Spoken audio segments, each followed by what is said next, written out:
Salut tout le monde. Allez, suite à notre dernière session, on a notre bac à lipo qui s'est cassé, ou plutôt qui s'est détaché du châssis. Ça m'est arrivé sur le Big Rock, mais pas que, ça m'est aussi arrivé sur le Notorious. Donc la même panne sur les deux voitures sur la même session. Donc fallait que je trouve une solution pour améliorer ça. Donc il y a plusieurs solutions. Je vais vous en citer quelques-unes et je vais vous dire celle que j'ai choisie. Ici, les vis M3, en fait, ce qui se passe, c'est quand ça prend vraiment des gros shoots, que ce soit comme ça ou comme ça, au bout d'un moment, ça se dévisse et on nique pas de vis là dans le plastique. Donc, ce qu'on pourrait faire, on pourrait les remplacer par des vis M4, pour que ce soit plus gros, effectivement. Hein.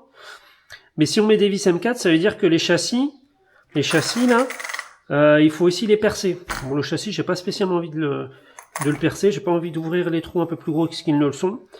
Donc, fallait que je trouve une autre solution.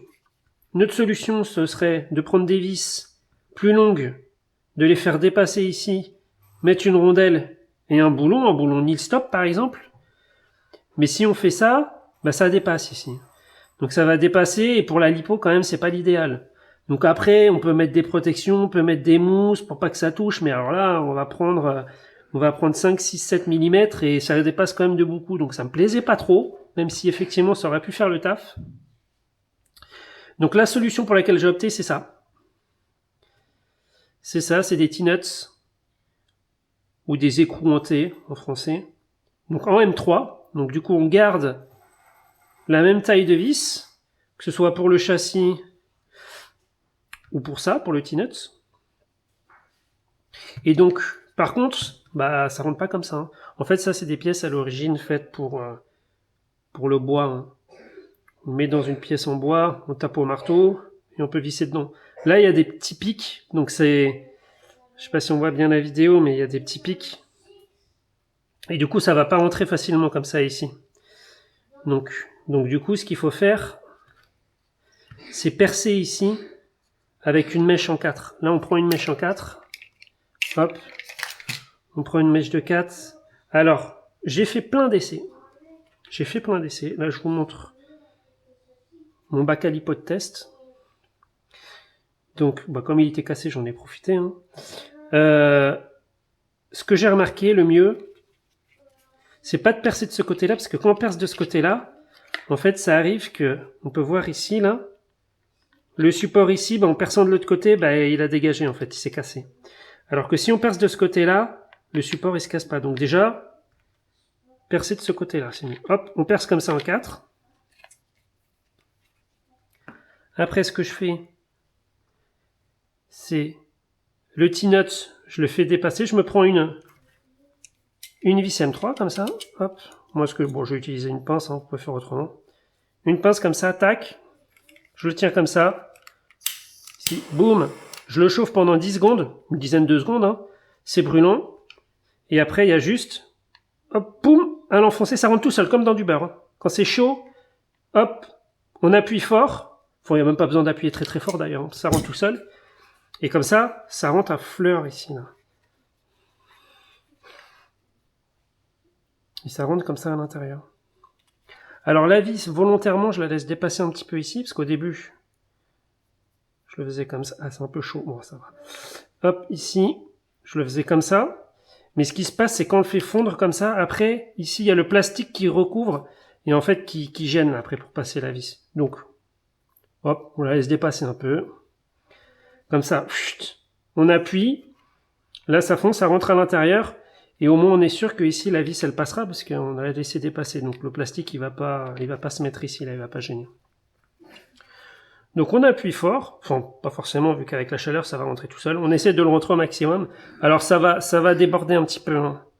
Du coup, ça va faire des petits pâtés de plastique, mais franchement, ça rentre bien dedans. Là, je vais vous montrer le résultat définitif, là, sur celui-là. Du coup, moi, j'en mets que 2. Je pense vraiment que ça suffit. J'en ai un là, un là. En fait, on le voit hein, ici. Hein. Celui-là, il est neuf. J'en ai mis un ici, un ici. Donc, du coup, on a les pas de vis en métal. Là. Donc, forcément, comme c'est du métal, là, on va blinder de Loctite. Hein.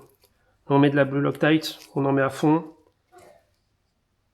Et là, on est sûr que le pas de vis, il va pas casser. Donc là, franchement, avec ça, ça tient vachement bien. La vis, elle dépasse pas. Bon, alors, faut prendre des vis 2 mm plus grandes que celles d'origine. D'origine, c'est des M3-8. Donc là, on prend des M3-10. Et là, bah, ça rentre un peu plus haut, mais ça déborde pas. Ça déborde pas, là. Ici, ça va pas gêner. Et pour les lipos, en fait, ce qui se passe, moi, que... Bon, j'ai pas envie non plus que ça dépasse et que ça aille taper dans la lipo et que ça aille percer la lipo. Moi, j'ai des lipos soft. Pour mes lipos 6S, bah, j'en ai que 2 de toute façon. Sauf que c'est des soft case. Donc, bah, y a pas de boîtier autour. En fait, ce que j'ai fait, c'est que je me le suis fait tout seul, le boîtier. J'avais des goulottes électriques qui me restaient. Je les ai découpées. Elles font quoi? Je sais pas, hein, on voit là un petit peu là. Ouais, c'est blanc.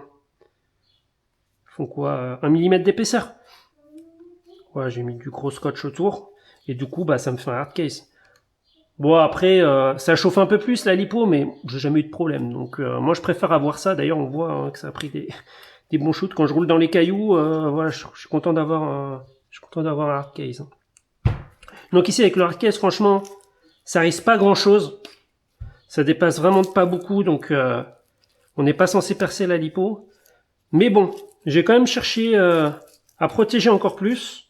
Donc je me suis posé des questions. Qu'est-ce que je fais? Est-ce qu'on met sous les chaises là des patins pour chaises? Est-ce que je mets une petite couche de mousse, mais avec le plastique là, ça va tout arracher. Il y a rien qui me plaisait vraiment. Et en fait, en fait voilà ce que j'ai fait. J'ai fait ça. En fait, j'ai réfléchi, je me suis dit attends, mais ce que j'ai besoin, il faut que ce soit pile poil de la bonne taille. Et en fait, j'ai pas besoin de quelque chose d'épais. En fait, je me suis imprimé en fait un petit tapis en TPU avec l'imprimante. Donc pile poil à la taille du coup. Hop. Voilà, du boîtier de lipo. Ah ouais, tout petit, hein, ça fait 2 mm.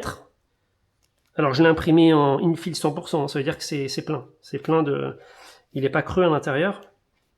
Et ça, franchement, c'est ultra solide. Franchement, c'est top. Ça casse pas. C'est un peu ce que j'utilise aussi pour là, pour ce que j'ai fait pour faire mes bavettes, là. Pour faire les garde-boue. Et ça, c'est top. Je l'ai testé. Je vais vous montrer.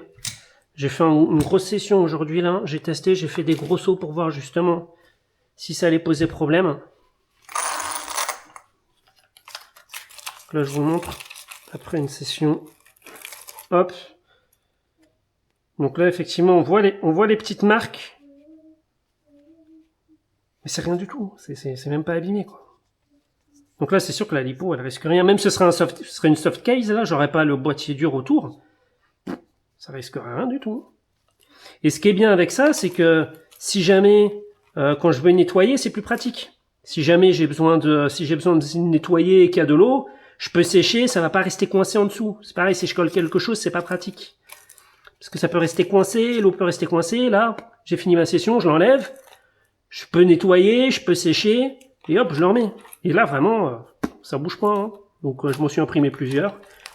Je vais en mettre dans chaque boîtier de lipo de mes 6S. D'ailleurs, ce mode-là, cette amélioration, je l'ai fait sur toutes mes 6S maintenant, comme ça. Hein. Je me pose pas de questions. Même celles où j'ai pas eu de problème, par exemple, tout à l'heure, j'avais pas eu de problème. Je l'ai démonté, j'ai fait la même modif. J'ai ma petite plaque là en TPU, tac. Je mets ma lipo et là, je suis sûr que, là, j'ai pas eu besoin de trouer en plus. Mais là, je suis sûr que ça bouge pas. Donc là, franchement, c'est génial comme ça. Bon, je vous ferai un retour. De toute façon, je vais encore faire quelques runs avec, mais bon, je suis confiant. Là, ouais, là, je suis confiant sur cette amélioration. Si jamais j'ai une nouvelle 6S, bon, même si c'est pas prévu pour le moment, c'est sûr que je le ferai tout de suite. Là, je vais pas me poser de questions. Ça, c'est le genre d'amélioration que je vais faire tout de suite. Bon, allez, à la prochaine. Ciao!